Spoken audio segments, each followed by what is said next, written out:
현재 호주에 사는 사람들은 폭발 직전이라고 합니다. 그리고 한국에 대해서 새로운 의견을 제시하는데요. 특히 호주의 수도 멜버른에 거주하는 한 교포는 한국은 천국인 줄 알아야 한다고 이야기하면서도 한국은 호주와 확진자가 비슷한 것 같지만 내부를 들여다보면 엄청난 차이가 존재한다고 전합니다. 호주 사람들이 폭발하는 원인과 한국이 근본적으로 다르게 갖고 있다는 것이 무엇인지 알아보겠습니다. 바로 호주 멜버른에서는 코로나19 확산 방지를 위한 엄격한 봉쇄가 반년째 지속하고 있는 상황이기 때문에 주민 불만이 폭발하고 있습니다. 현지에선 호주 당국이 북한이나 중국의 공산 정권보다 더 가혹하다는 비판까지 나온다고 영국 일간 데일리 메일이 14일 보도했습니다. 호주는 현재 외신으로부터 아시아 태평양 지역에서 가장 방역이 잘 되고 있는 나라 중 하나로 구분이 되어 있는데 이와 같은 철저한 통제가 있었기 때문에 가능한 것이었습니다. 호주는 8월 초에 확진자가 400명대로 올랐다가 현재는 다시 40여 명대로 내려가서 안정세인데 심지어 한국보다도 확진자가 낮은 모습이 이어지며 호평을 받은 것이죠. 그 뒷배경에는 당국의 장기간에 걸친 통제가 있었습니다. 한국보다도 훨씬 타이트하게 조이는 정황이 나왔습니다. 빅토리아주 수도인 멜버른은 앞서 지난 3월 말부터 5월 24일까지 쇼핑센터, 식당, 극장, 카페 등 다중이용시설을 폐쇄했습니다. 이후 코로나19 확진자가 다시 증가하자 7월 초부터 엄격한 3단계 봉쇄를 재개했죠. 이에 따라 주민들은 출퇴근을 비롯해 식료품 구매와 의료 서비스, 돌봄 서비스와 운동 등의 목적 외에는 외출이 제한됐습니다.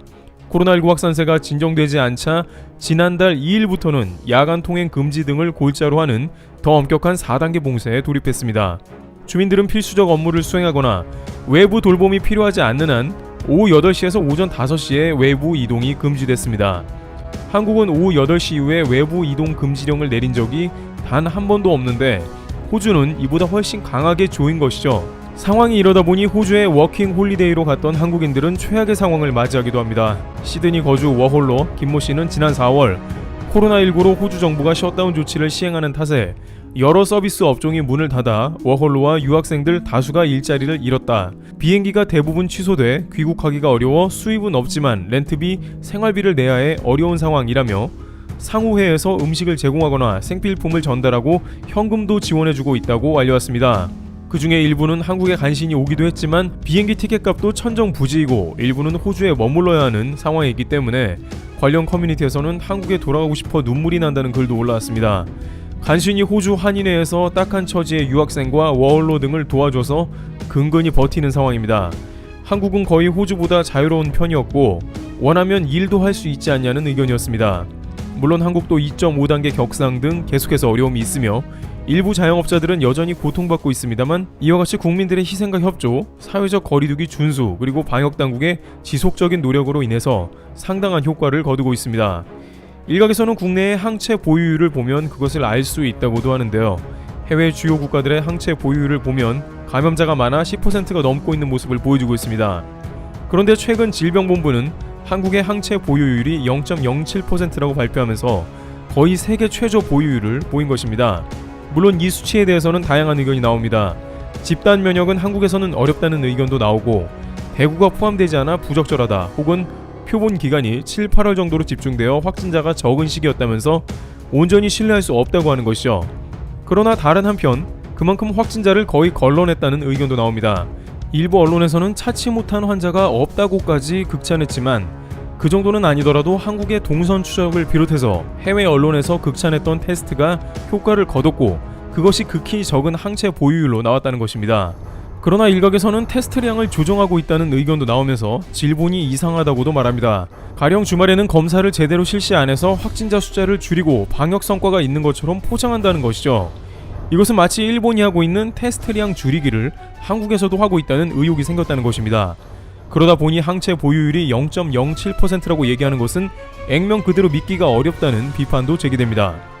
뭔가 자꾸 질병본부가 데이터를 자신들과 정부에 유리하도록 조작하는 게 아니냐는 의심을 던진 것인데요. 이에 대해 방역당국은 코로나19 진단 검사 수를 조절해 일일 신규 확진자 수를 임의로 조정한다는 일각의 의혹 제기에 대해 사실무근이라고 일축했습니다. 권준욱 중앙방역대책본부 부본부장은 15일 정례 브리핑에서 관련 질문에 필요할 때 검사를 늘린다 이런 개념 자체가 질병관리청의 머릿속에 가슴속에 전혀 있지 않다고 말했습니다. 권 부본부장은 이어 질문 내용은 처음 봤는데 저로서는 좀 충격이라며 방역당국은 과학과 근거, 있는 그대로의 상황을 토대로 항상 전문가들의 의견을 듣고 있다. 또 어떻게 하면 코로나19를 최대한 억제 차단하고 국민의 건강을 지키고 치명률을 낮추고 희생을 최소화하느냐만 생각한다고 강조했습니다. 또한 항체 보유율 조사에 관해서는 인구 집단 1만 명과 군 입대자에 대한 조사가 남아있고 대구 경산 지역 3,000명을 대상으로 한 조사 결과가 9월 하순에서 10월 초에 나올 것으로 예상한다면서 항체 보유율 조사도 공표한 대로 시행해 사실 그대로 또 근거에 입각해 방역 대책을 진행하겠다고 덧붙였습니다. 중대본의 이러한 발표가 나가자 네티즌들은 한국이 방역을 잘하고 있다는 것은 의심의 여지가 없다면서 지금 호주는 저렇게 해서 간신히 방역을 유지했고 한국과 큰 차이가 있다고 지적하고 있습니다. 5에서 8월 사이를 보면 한국과 호주 확진자가 거의 비슷한데 한국은 국경을 열고 경제활동이 가능하게 했으며 호주는 수도 멜버른을 완전 봉쇄한 상태인데 이것을 절대 동일하게 보면 안 된다는 것입니다. 국민 개개인의 사업이 영위되고 경제활동을 하도록 최대한의 역량을 다한 질병본부의 노력이므로 지금 다소 힘들더라도 다른 나라보다 한국이 훨씬 나은 상태임을 기억하자는 의견도 나오고 있는 것입니다. 최근 영국의 가디언지는 OECD 국가 그래프를 게재하며 한국이 최상위 탑티어의 국권이 있음을 보여줍니다. 가디언지는 한국은 경제 성장률만 약간 삐끗했으며 100만 명당 사망자는 전세계 최고인 유일한 국가라며 한국을 사실상 최상위 기준에 놓은 그래프를 공개했습니다. 따라서 한국 같은 수치가 나오려면 확진자를 추적하거나 아니면 호주와 같이 봉쇄해야 한다는 의견도 나옵니다. 호주는 방역을 위해서 한국보다 훨씬 답답한 분위기가 이어지고 있습니다. 적발되면 1652 호주 달러 약 143만 원에 달하는 벌금을 내야 하니 돌아다닐 수도 없습니다. 4단계 봉쇄령에 따라 주민들은 자택에서 5km 이상 벗어나는 것도 금지됐습니다. 이 조치는 향후 2주간 하루 신규 확진자가 5명 이하로 줄어들지 않는 이상 10월 말까지 유지됩니다. 멜버른 소재 스윈번 공대 로스쿨의 미르코 바가릭 교수는 멜버른이 사실상 6개월째 봉쇄된 상태라고 지적했습니다. 그는 데니얼 앤드루스 빅토리아주 총리가 중국과 북한의 공산 정권보다 더 혹독하게 주민을 대하고 있다며 오직 빅토리아주만 주민들을 가둬두고 있다고 비판했습니다. 그러면서 주 정부가 확산세를 진정시키기 위해 어떤 위험일지라도 무조건 감수하려고 한다고 적혔습니다.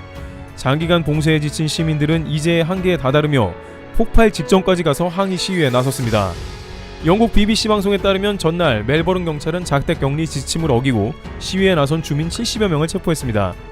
이날 시위에는 약 250명이 참여했습니다. 하루 전에도 봉쇄령에 항의하는 시위자 14명이 체포됐습니다. 한국과는 비슷한 확진자 추이를 보였지만 이렇게 호주는 반강제로 봉쇄하는 것이 최상이기 때문입니다. 한편 호주 정부의 입국자 제한 조치가 이어지고 있어 현재 수만 명에 달하는 재외 국민이 오도 가도 못하는 상황이라고 CNN 방송이 전했습니다. 스캇 모리슨 호주 총리는 코로나19 확산을 막기 위해 지난 7월 13일 입국자 수를 한 주에 4,000명 이하로 제한하는 조치를 시행했습니다. 2달째 이어지고 있는 이 조치에 따라 호주행 항공편이 여러 차례 취소되거나 연기됐고 티켓값은 치솟고 있다고 CNN은 전했습니다.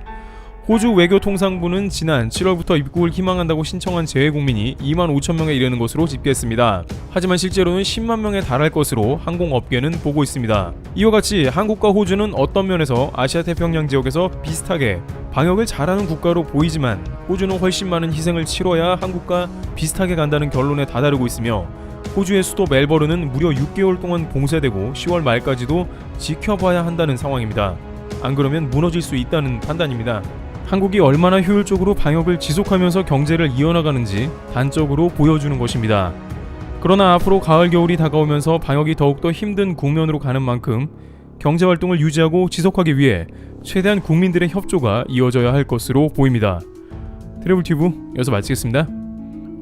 감사합니다.